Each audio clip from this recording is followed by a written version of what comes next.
Today I'm going to be sharing some information about how I was able to buy my first property at 22 years old at 33% of its market value. During the peak of the market in 2022, I bought my first place in April.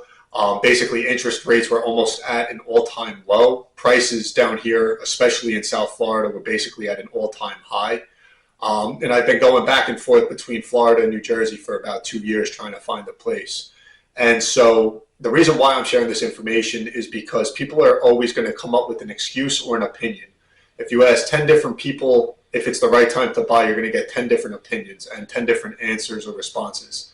Right now, the excuse is that interest rates are way too high, wait for them to come back down.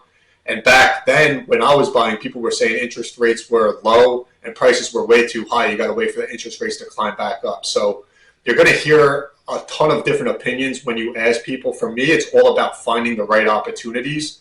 And it took me 2 years to find the right opportunity. But what I did over that period of time, as a single guy, I was able to come down to Florida. I don't have any kids, so that wasn't a concern of mine, and scope out the areas that I wanted to be in. And I found that South Florida on the East Coast was an area that I liked.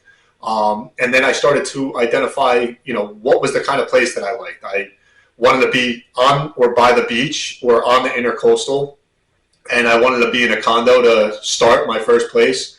But I wanted low HOA fees. And a lot of the high-rise buildings, especially in Boca, basically from Delray Beach down to Fort Lauderdale is where I was interested in looking.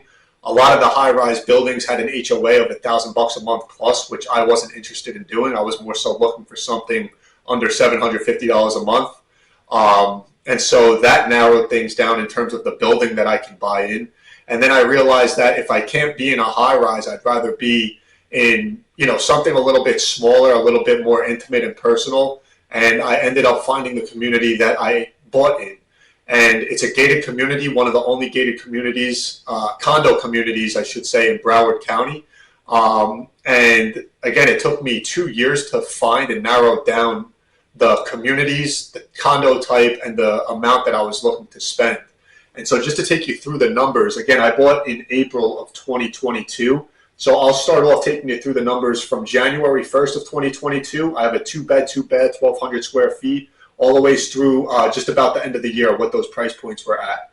So this one here sold on January 18th for $349, March 9th, $345, $275, $406, $315, $365, $450, $275, $5, $310, $460, $365, $320, $425, $435, $299, $377, $415, $459. If you take that average of the numbers that I just took you through, it comes out to about $370, which again is about 33% of what the market value was at that point in time.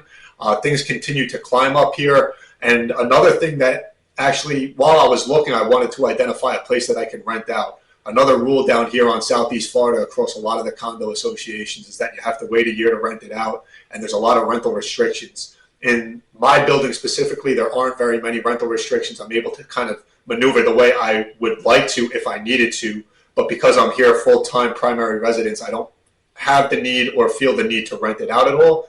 I'm well covered. I put about $100,000 into the place so I can basically redid everything the way that I liked it, and now I have a ton of equity in the place as well. Like I mentioned, I think the most expensive place in here was either $575 or $599 that sold pretty recently. And so I feel as if I'm in a good spot. And again, it took, I was making calls every day, and the way that I did that was once I identified the buildings that I wanted to be in, I had alerts set up on Zillow, Redfin, Realtor.com, and I was making probably 2 to 5 offers a day, just throwing out numbers, looking at what the comps were, and offering about 30% less. And I got lucky on this one.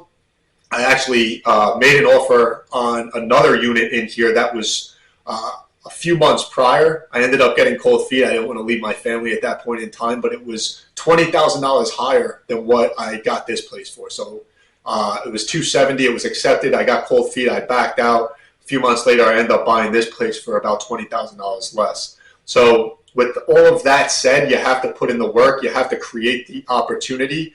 The right time isn't ever never going to come, but the right opportunity will come when you take action on, the specific set of criteria or the specific asset or whatever it is that you're looking for. You have to go out and do the work. I was looking, like I said, daily. I had alerts set up. I was waking up early. I was looking late, and I was making, a number of calls, making a number of offers every single day. And finally, the one that I wanted most hit, and I took advantage of that opportunity, got in at a great rate, got in at a great price, and now I have a ton of equity built up, and you all can do the same. So hope you guys found value in today's video. If you did, make sure to subscribe, turn on the notifications, drop a comment, leave some feedback. We want to make this interactive, and we want to share insightful information that you guys can actually put to use. And so I hope you guys found use out of the information that I shared with you. It seems straightforward, but at the end of the day, it comes down to doing the work. Thanks again for watching, guys. I appreciate the time.